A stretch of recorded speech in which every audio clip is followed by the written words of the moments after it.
On le sent tous, le coût de l'énergie n'arrête pas de grimper. Et forcément, de plus en plus de foyers cherchent des solutions pour reprendre le contrôle de leurs factures. Et si, justement, la solution se trouvait juste au-dessus de nos têtes? Aujourd'hui, on va explorer comment un toit peut devenir sa propre centrale électrique. Pour commencer, mettons un peu les choses en perspective. La hausse des prix de l'énergie, ce n'est pas juste une impression, c'est une réalité qui pèse lourd, très lourd, sur le budget de millions de foyers. Jetez un œil à ce graphique. C'est assez dingue, non? En à peine 15 ans, le prix de l'électricité a plus que doublé. On parle d'une augmentation de plus de 100%. Forcément, on comprend mieux pourquoi tant de monde s'inquiète pour ces factures. Mais heureusement, face à cette flambée des prix, les gens ne restent pas les bras croisés. Regardez bien ce chiffre. 768 000. C'est le nombre de foyers en France qui ont déjà fait le choix de produire leur propre électricité grâce au soleil. Ce n'est plus du tout une niche, on est face à une vraie tendance de fond. Ok, maintenant qu'on a bien posé le problème, parlons de la solution. Imaginez un peu si une maison pouvait produire sa propre électricité de manière autonome. Eh bien, c'est exactement le principe de l'autoconsommation solaire. Voyons voir comment ça marche, concrètement. Le concept est en fait très simple. L'autoconsommation photovoltaïque, c'est quand on produit sa propre électricité et qu'on la consomme directement sur place, chez soi. En gros, on devient son propre fournisseur d'énergie, et d'énergie verte qui plus est. Mais alors comment ça se passe en pratique? En fait, c'est super simple, ça se passe en 3 étapes. D'abord, les panneaux sur le toit captent la lumière du soleil. Ensuite, un petit boîtier, qu'on appelle un onduleur, transforme cette énergie pour qu'elle soit utilisable par nos appareils. Et hop, l'électricité est prête à alimenter toute la maison. C'est aussi simple que ça.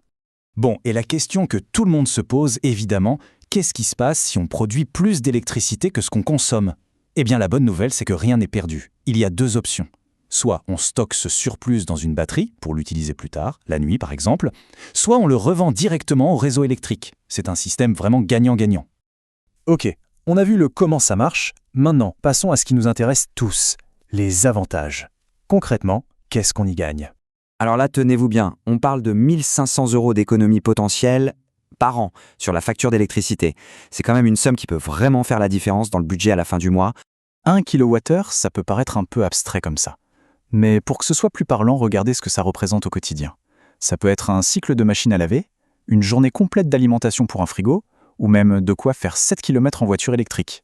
D'un coup, cette énergie qu'on produit sur son toit, elle devient beaucoup plus concrète, n'est-ce pas? Donc, pour résumer, les avantages sont vraiment sur plusieurs plans. Non seulement on allège sa facture tout de suite et on se protège des hausses à venir, mais on fait aussi un vrai geste pour l'environnement. Et cerise sur le gâteau, on peut même générer un petit revenu en revendant son surplus. Que demander de plus? Bon, la grande question maintenant, c'est est-ce que c'est une solution pour tout le monde? Voyons un peu qui peut en profiter et s'il faut absolument habiter dans le sud de la France pour que ça vaille le coup.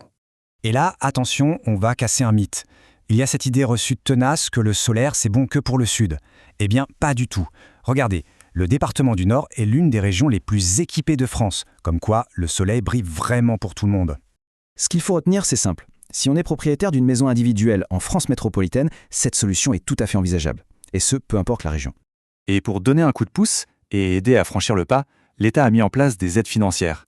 Ce tableau, par exemple, il détaille la prime à l'investissement qu'on peut toucher. C'est un vrai coup de pouce pour se lancer. Et ce n'est pas tout, on peut aussi avoir une TVA réduite et, en fonction de là où on habite, il peut même y avoir des aides locales de la ville ou du département.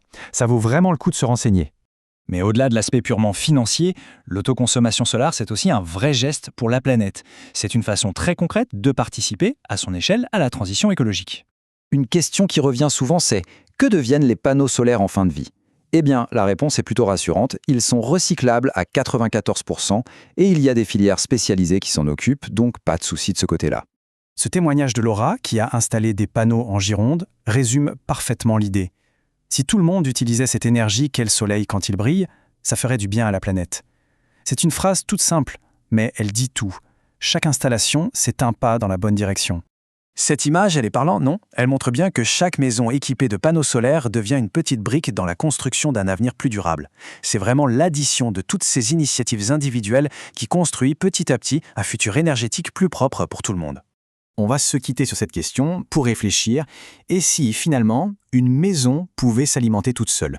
C'est une idée qui pourrait bien changer notre rapport à l'énergie et pourquoi pas changer un peu le monde, à notre échelle.